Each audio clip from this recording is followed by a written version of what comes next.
So I kept telling myself my strength is not small. So I fought for my health. Then, welcome back to this channel. Mhm. My name is UT, and she is Chi, good. have you been enjoying our story so far? Okay, or his story so far, our group so far. Oh Oh man. my gosh, life Okay. happens, right? So now, in this video, I'm going to tell you what happened to me after I lost my spouse. Okay, but that's what you've been telling us. Yes, I'm going to continue telling Okay, you telling what. you No, I'm saying what happened to me to you. Okay, after I lost my spouse. I've been telling them the story of after, but what happened to me okay, personally. all right. All right. Are you guys ready for the story? Yeah, if you're ready, watch out. Oh my gosh.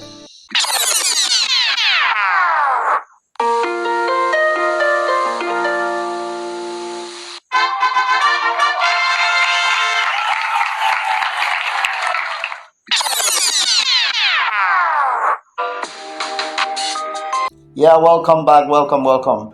So as I said, as I said, this is what I went through. First, I moved back to Uyo with the children, and I needed to get a place for the children to stay. So I worked on the house I had and refurbished it, made it to be clean enough and habitable for my baby. So I spent, you know, one of the things I was telling myself was like, if I actually have money as much as I want, I think the basic things that I would need to afford would be put in place. And remember, Mm. one of the most serious pressure that came was things that my spouse used to help me do. Well, she wasn't there to do it again. So I needed to do my part and do the one that she also used to do. So that was the first serious hit.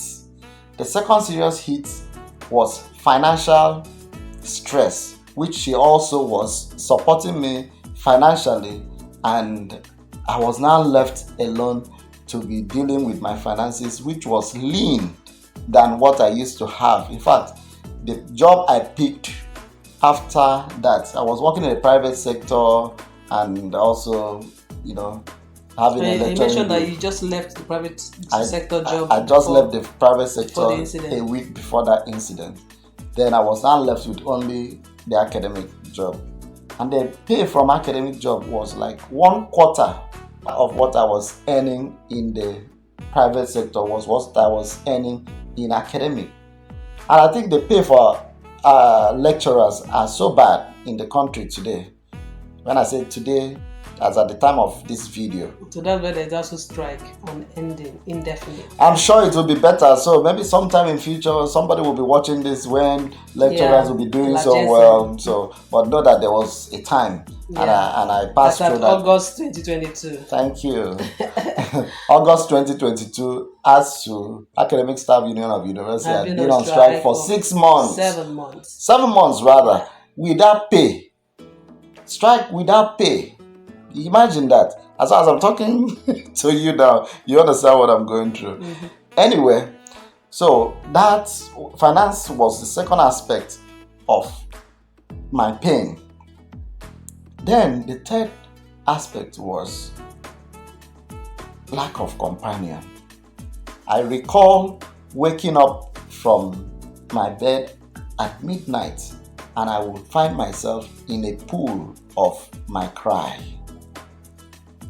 That my son would be he would be standing by the door, hearing me cry, hearing me sob. He would just open the door because there's one policy I had not to be locking the door because I knew how I was feeling at my heart. And another thing that happened to me was realizing that my blood pressure, that I didn't used to have high blood pressure, shot very high, that I was having serious blood pressure.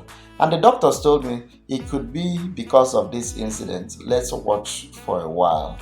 They were telling me, okay, you need to stop sugar, you need to stop thinking, you need to do this. So I had to now start battling with my health. This is the part that people kept seeing me, but they didn't know what I was going through. I was dealing with this one personally, and I knew it was a fight for life. I kept telling myself, if you die, you have failed these children.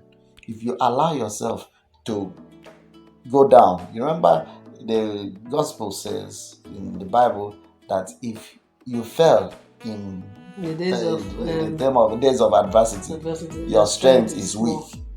Your strength is small. That's right. So for me, I kept telling myself that my strength is not small. I hope my voice is not sounding somehow. So I kept telling myself my strength is not small. So I fought for my health. Then I had series of friends that were meeting me, trying to decide what to do, what's the way forward. Meeting people wasn't a problem for me, as I said in my previous video. Meeting people wasn't just a problem because I could talk, I could approach you. I have this humor that I could just walk to you and tell you something about what is happening around you, and it will connect with you. So that's a gift that I have. But making a choice of, or rather deciding on going with a companion or having a companion, was a big deal because it wasn't just me. It was about me. It was about the children. I had heard about these stories from people who lost their spouse and they got married again. The issue of, in quotes, stepmother. How the woman will come in and maltreat the children and all those things. These are the things that were going through my mind. Am I going to make this decision that will affect the children? I kept looking at the baby. I said, baby, I won't fail you. I remember your mom, the last word she told me was, take care. In fact, she didn't even say take care. She couldn't say take care. She only mentioned the baby's name. As at the time, I insisted to talk to her on phone while they were taking her to the hospital, because these guys kept calling me and said, no, I want to talk to the person that you say is in this thing. So when I heard the voice, I knew it was all the man. So that was one of those things I went through. Then the decision of getting a wife, as in a permanent companion, was another tough one that I had to do. I remember my children kept a record of people that I met. They call them aunties that I met. Sometimes they come to the house to just help around, but I used to sit my children at night. I used to bring them to my bed, lie down on my bed and be gisting them. One of those days, I told them, do you people want me to remarry? They said, Daddy, we want you to marry. We want you to marry again. Daddy, we want another mommy. We want another. It was a cry of, we cannot carry this in again. We just need a woman figure in the house. And you see, and that's how God brought this woman into my life. So, woman, welcome. You're welcome. So what do you have to tell them? Because I'm wrapping this up. Yeah, so this is very, very, very insightful. Thank you for telling the story and being strong enough to tell it in details a bit. Guys, life happens, and that's why I usually say marriage is for better or for worse, right? And in better for worse means sticking together through it all. That's just what I see. And I like the place of friendship. I like how you mentioned the friendship. I hear people say things like, don't marry your enemy. Some people actually marry their enemies. Like, you marry and then you realize that, I have made a bad decision, or I'm going to have to live with this, or I'm going to have to scatter this at some point. Don't let that be you. Because for me, marriage is God's agenda. Because He knew it will have a lot of value, to add a lot of value to our lives.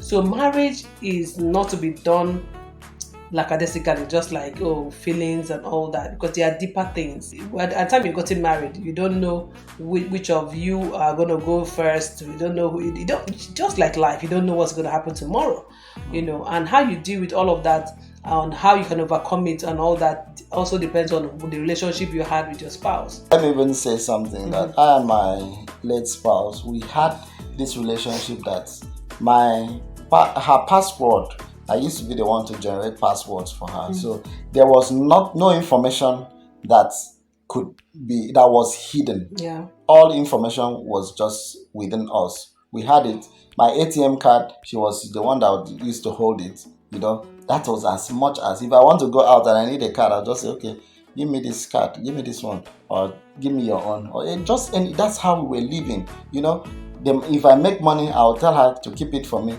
put in her account. In fact, there was a time that even during that period, I actually told her to put some money in her account for me. That was the money for the children's school fees. Just say, put it in your account. But at the time she passed on, because we had that synergy, these children, I was still able to pay for school fees. Yeah. And I'll say that relationship has also helped this marriage, because of that intentionality, that vulnerability, because that's what a lot of people don't have in marriages, because it made things easier, because you had that synergy. It's easy to do certain things now, take certain decisions. It was easier rather for me to open up to you about anything. Yeah. There is. I keep telling you that there is nothing about me you will learn about later that I have not told you before we got married. Yeah, I'm blessed like that, guys. I'm blessed like that.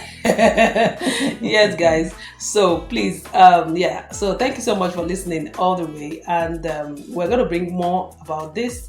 If you really are enjoying this series, this is the third one in the series. Did you watch the first one, the second, and the third? At this point, have you taken anything away? Did anything resonate with you? Let us know in the comment section. Do you have questions for him or for me? Please drop in the comments as well. I will be willing to answer them. We love to tell stories. What is life without stories? Nothing. Nothing. These people, there's this production group that say we are but pencils in the hand of the creator. Yes. In the hand of the creator. That's what we are. We are just, living as we see ourselves. God is the master planner, the master. He designed the game. He designed the world, the level ground. You don't have a hand in what happens. And I remember what we used to say in this marriage, that there's so many things that happen in our marriage and our decision that we discover at the point that, see, it's God that knows everything. It's God that planned these things. Even the good, bad, and ugly. He shuffles the thing himself. You just find yourself that, we wanted to do this, but it turned out this way. Oh, really? So this was God's agenda all the while. So at the end of the day, why are you worrying yourself about the things you can't change? Right? Our own is to do our part, and our own is, as long as God gives us breath, to treasure it and do what we can, relying on Him entirely, especially in the times of pain that you cannot describe. Where do you even start from? Okay, but look at him today, looking pen. If you guys watch the other videos, you saw all those videos that we inserted, how he was looking in all those trial times. He looked way older than himself. He was dealing with a lot in his health, and it's sad that so many times when people are in pain, not a lot of people, in fact, people will not even understand how you're feeling and be able to provide the right support, which is really very sad. And I would say that, and in all, let me tell you about that in the next video. Yes. Okay, thank you for watching us, and ciao. Bye.